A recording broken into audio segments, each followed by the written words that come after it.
What's up, guys? Welcome to another video. This one I'm super excited for because I will be reading Arch Enemies, the second book in the Renegades trilogy by Marissa Meyer. I said Arch Enemies, right? Yeah.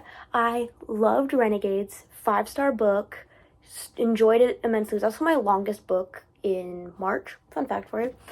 And I cannot wait to dive back into the superhero dystopian, somewhat of a romance book or genre, whatever you want to call that. I cannot wait to dive back into the characters of Adrian and Nova, especially after the giant cliffhanger that happened at the end of Renegades that I still have not wrapped my head around yet.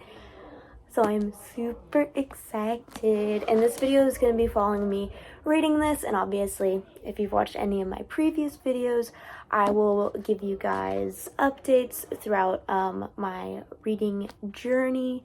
So yeah, let's get into it.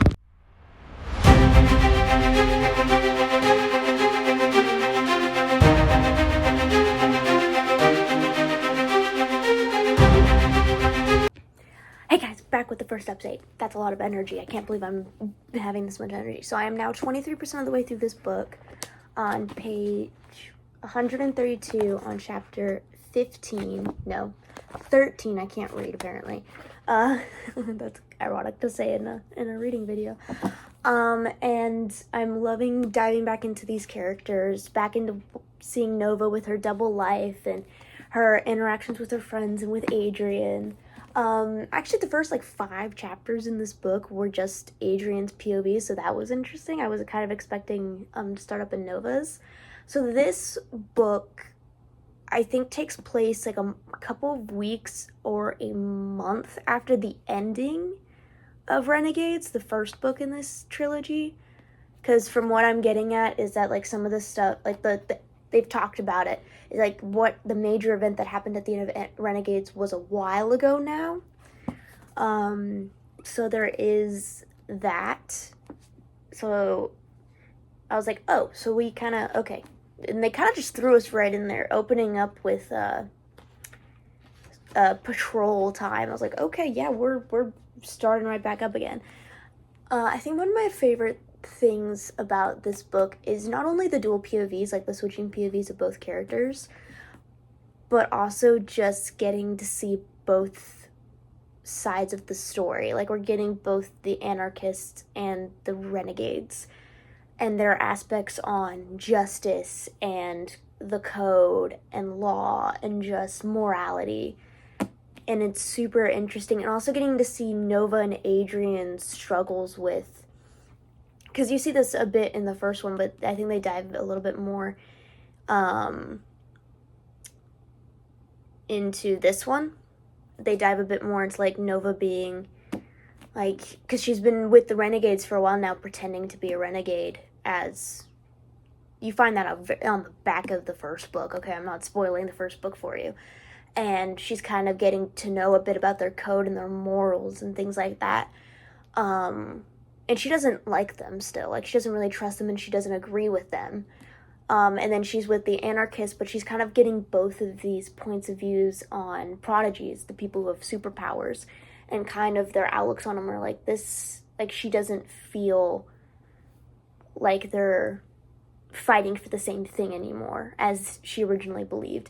And similar with Adrian, he's kind of having some doubts with the code, which again you see a bit in the first one, and that's something they've kind of bonded over ish. In the first one they bonded a little bit over how they don't 100% agree with what the Renegades or the anarchists are doing. They don't really 100% agree with their motives. I hope that's not really spoiling anything.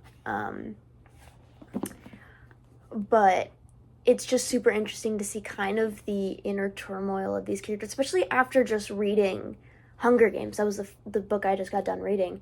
And getting to see Katniss's view of the Capitol, of being these are horrible people making these kids fight to the death in an arena that, she hates them. And obviously later on with the rebellion and whatnot, that happens in that series of her inner turmoil of the Capitol deserves to be kind of punished for what they've been doing, but also these are people who have been raised on, they don't know what they're doing is wrong, which I feel like kind of, I wouldn't say is the exact same thing, but I kind of feel similar themes of, like, especially from Nova, because she's on both sides. She's on the Renegade side, and she's also on the anarchist side, and she's kind of like, well, I don't fully agree with what they're doing, but I'm starting to question what they're doing, if that makes sense in a way, which I think happened a bit in the first one as well. She was kind of like,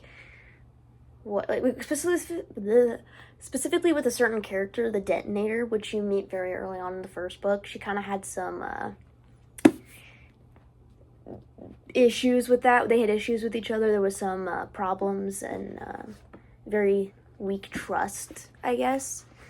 So yeah, it's very interesting to kind of see their growth, both Adrian and Nova's, and seeing like, oh, our world's not, well, Nova kind of already knew this, but like, our world's not specifically with Adrian, I guess this applies more to Adrian's character than Nova's, but our world's not perfect with superheroes in charge.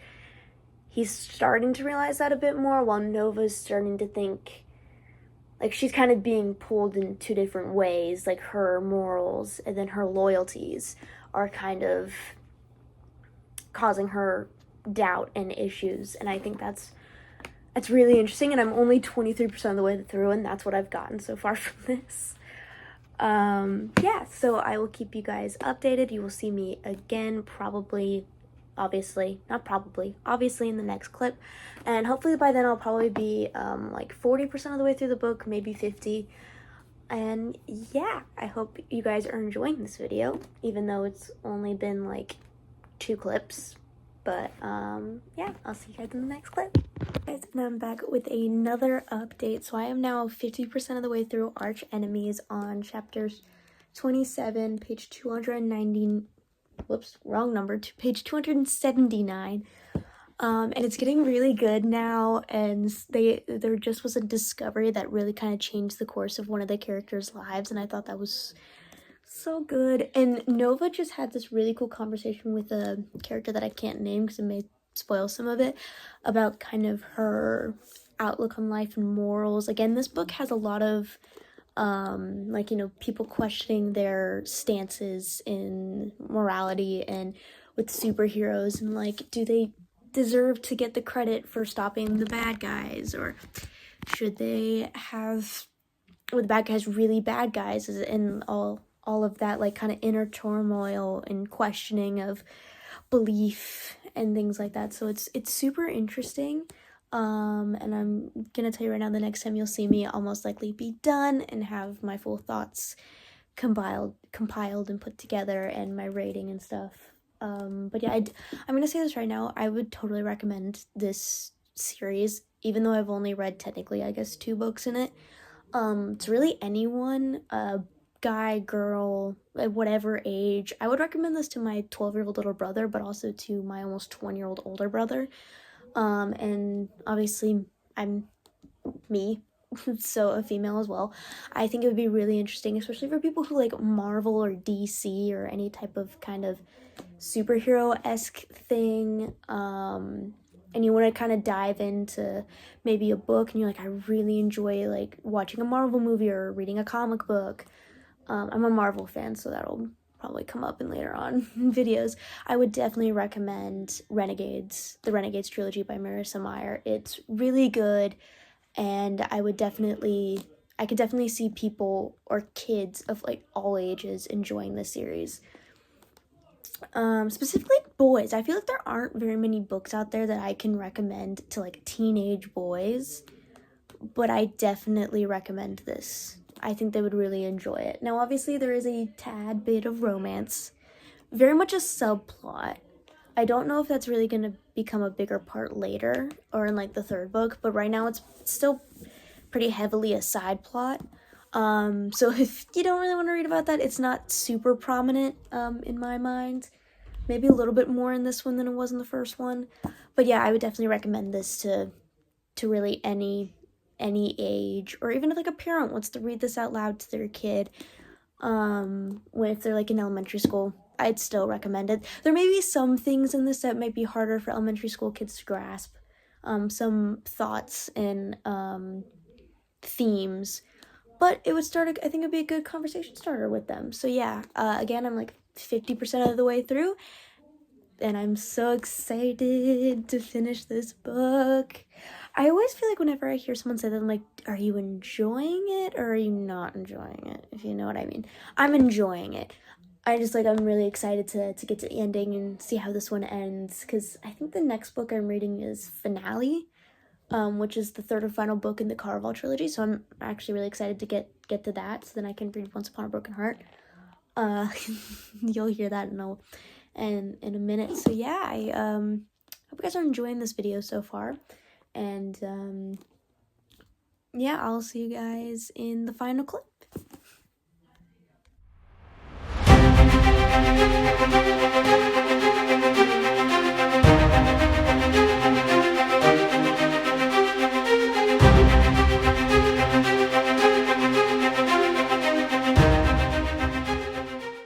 Hey guys, so I have officially finished Arch Enemies. I finished it just a little bit ago, and a lot has happened since the last update. I think I was like 50% or a little over 50% of the way through when I last updated you guys. A lot has happened, and I'm still trying to process it a little bit, but I do have my rating for this and some of my final thoughts. So I decided to give this one 4 stars. So I gave the first one, which is right here, which I can pull up from behind me. I love having that right there. I gave this 5 stars, and I talked about why, I think, a little bit in my March wrap-up video, my March review video that I did, because I read this at the beginning of March. So this one was 5 stars. The second one was 4, and just because I didn't get the same... This was really good. This is how I rate my books. It was really good, but it didn't give me the 5-star feeling of like, oh, I'm going to be thinking about this book for the next who knows how long. This book gave me that feeling. I was thinking about this book for weeks after I had read it. And then I read Powerless, and that kind of debunked this one from my thoughts, because that book has not left my thoughts since I finished it. So there's that. But yeah, so this one just didn't give me that, like, I'm definitely not going to be thinking about this constantly. But there were things that, like, but it was still a really good book. I would definitely recommend it. It's also the shorter one of the 3 of them. It's only 471 pages. That's still a lot for some people, so I don't... Yeah, so actually... No, sorry, 474 pages.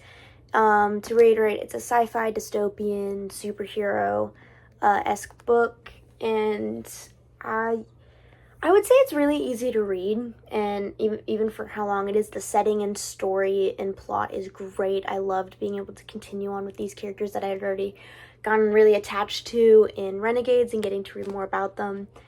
The romance definitely picks up in this book, which I enjoyed. It's always great to read. And I would definitely say that if you are not a huge fan of romance, this is the one that it kind of picks up in, so you're just going to have to deal with it. But for those of you girls who are having the crumbs that were in the first one, yeah, this one picks it up. It's almost like with The Cruel Prince, not that limited of romance in the first one, but it picks up in the second one, similar to this. And oh my word, that there are secrets that are discovered in this book. There are morals and loyalties that are questioned between the 2 main characters. They are very heavily, I think I mentioned this in an earlier clip, both Nova and Adrian are very much questioning kind of who they are and their morals and where their loyalties lie, and their feelings and their friendships. And I really think that getting both of their POVs, this is why I love dual POV or multiple POV, when it works. Now, I'm sure there are some books where it just doesn't work and you're like, why am I reading this? I would like just one person more than the other. But getting both, just Adrian and Nova's, and hearing their inner monologue and their inner turmoil, their inner monologue over, sorry, I lost my train of thought. let me restate that. Hearing their inner monologue and in their like inner turmoil over their choices that they make, not only in this book but also some of the choices they made in the first one.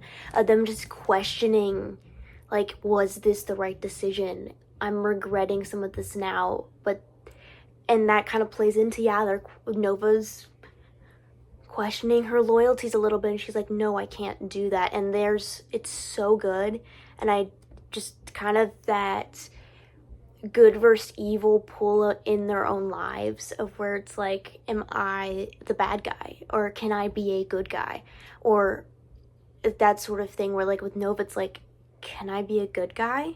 And with Adrian, some of his thoughts are like, am I considered a bad guy? In obviously with some of the aspects in this one. I do love how it's called Arch Enemies, because it's like, that's so funny to me. I like the name. I think each one of them have a meaning to them, because we have Renegades, Arch Enemies, and Supernova, which you won't really understand until you read the book. Because I'm trying to remember, I wish I remember what the word Arch Enemies actually means. I may look that up later. But it's really good, and props to Marissa Meyer. She got me hooked. I wouldn't say at the beginning, like the beginning of both Renegades and Arch Enemies are kind of slow, so heads up on that, where it's kind of like, okay, we're just kind of building up, and the climax is always at the end. It ends in a cliffhanger. Renegades ended in cliffhanger, this one ended in cliffhanger. I really like that because it makes you want to read the next one. As my own personal self, I don't like reading series back to back because I need like palette cleanser books in between them, if that makes any sense. I can explain that in a different video or in a short or something later if you want me to. But yeah, again, I would 100% recommend this series so far. It's really fun, really interesting. Definitely a little bit outside of what I typically read. If you cannot tell from my bookshelf tour video that I just posted. I definitely read a lot of fantasy, and I don't read a lot of this, and I'm so glad I picked this up and so glad I started reading it, because it's really good, and I cannot wait to read the third one when I get to it. And I would 100% recommend this to everybody. I keep repeating that, but yes, I would recommend. Again, this one I gave 4 stars. I do not think I'm gonna think about it much. I mean, I may think about certain parts of it, but I think once I start on the next book, I'm not going to think about it as much, but I did still really enjoy this experience. It did take me a long time to read, but that's just because I've been busy this month, so I haven't had as much time to sit down and just read. But yeah, I hope you guys enjoyed this reading vlog and enjoyed my thoughts. And you know what, if you have read these books, please no spoilers for the third one, but give me your opinions on what you thought about this one or the first one, because I don't want the second one spoiled.